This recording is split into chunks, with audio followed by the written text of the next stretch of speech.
Hey, welcome back to Latine ADHD, the podcast where ADHD and cultura intersect.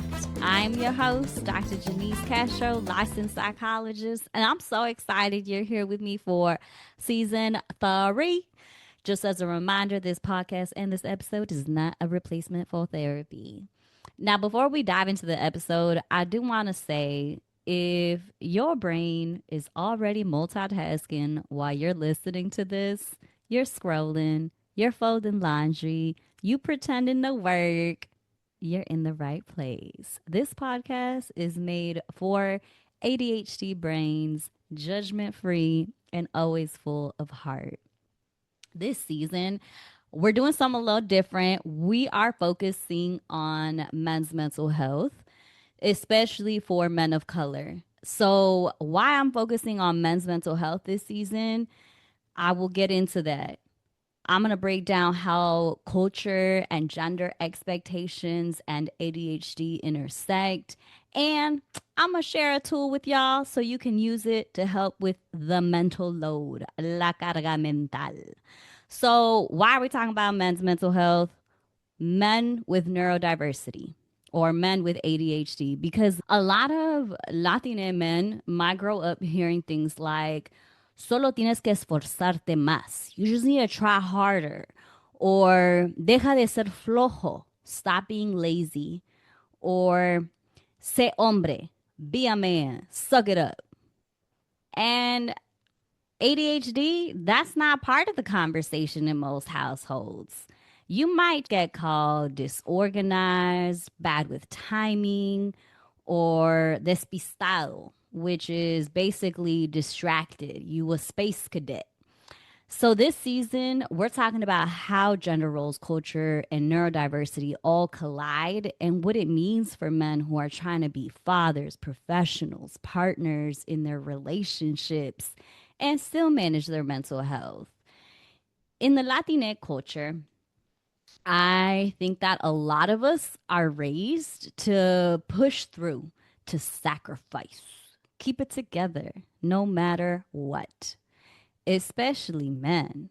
There's this pressure to always be the provider, the strong one, the rock. But here's the thing with ADHD, it doesn't go away just because you're holding it all together on the outside with that tough exterior. And when men don't talk about it, then that silence, it becomes really heavy. It turns into burnout, into shame, feeling disconnected, checked out, sometimes even depression or having addictions.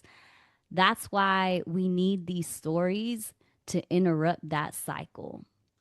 So, this season, you're going to hear from some incredible men who are fathers, advocates, creatives, business owners. And these are not perfect people with perfect systems. These are real people telling the truth about what it's like to live being neurodivergent and being raised in cultures that don't always understand it. We'll talk about parenting with ADHD. We'll talk about how culture and masculinity shape the way people ask for help or choose not to ask for help. And we'll even talk about what it means to create community when you've felt isolated for most of your life. Some of this goes deeper than just culture. ADHD is often underdiagnosed in men of color because it doesn't always look like what people expect. You might think ADHD means being louder, hyper, bouncing off the walls. But for some men, it shows up as always feeling behind, struggling with focus, but also overthinking everything, forgetting simple things like appointments, names, text back, birthdays, or feeling guilty all the time for not doing enough or being enough for the people in your life. You might be called lazy, irresponsible, disconnected, when really it's your nervous system doing its best to keep up in a world that wasn't built for your brain. So if you've ever wondered, why is this so hard for me, even when everyone else seems to do it easily? It's not you. You not broken. You might just have a brain that needs different tools. So I'm going to share with you one tool. I did say that at the beginning. So that one tool that I want to offer you, anybody can try this. It is not only for men. I'm just keeping y'all in mind. So the tool is called the invisible work. What is the invisible work? Many ADHDers carry a mental load that nobody sees. It is an invisible disability. So when you're thinking about bills, deadlines, family stuff, don't forget to text back. Gotta buy the dog food. Gotta pick up the diapers. Oh crap, I missed that meeting. Oh, and I rescheduled this meeting and I still missed it. That's okay. Try this.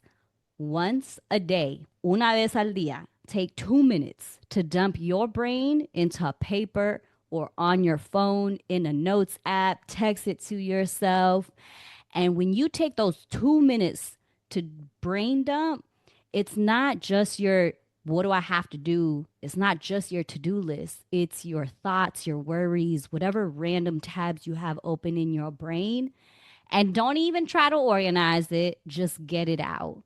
Why am I suggesting this 2 minute task once a day? Because ADHD brains love to hold everything in your head. But then that becomes overwhelming and it becomes a mental load that is too much real quick. And getting it out, whether it's you writing it out or putting it on your phone as you're typing it, it gives your brain room to breathe. And you could do this whenever you want. You could do this in the morning when you're drinking your coffee, or maybe you do an audio where you're sending yourself a voice memo on your drive to work or during a walk. Please don't crash if you do it during work. Please drive responsibly.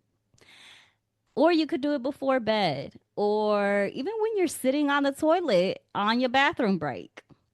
It's one of the easiest ways to reduce that overwhelming feeling. And not only is it going to give your brain room to breathe, it's also going to build that self awareness over time about what's going on for you. And that's a huge part of healing. So, if you are a Latina man with ADHD, or you love someone who is, this season is for you. If you're tired of the shame, the silence, and the pressure to hold it all in, this season is for you. We're telling the truth, we're making it make sense, and we are doing it with cariño. Make sure to follow or subscribe so you don't miss an episode.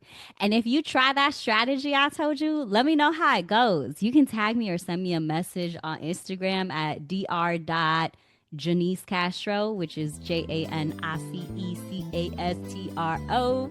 I love hearing what's working for y'all. Gracias por estar aquí. I'm so glad you are part of this community, and we will talk soon.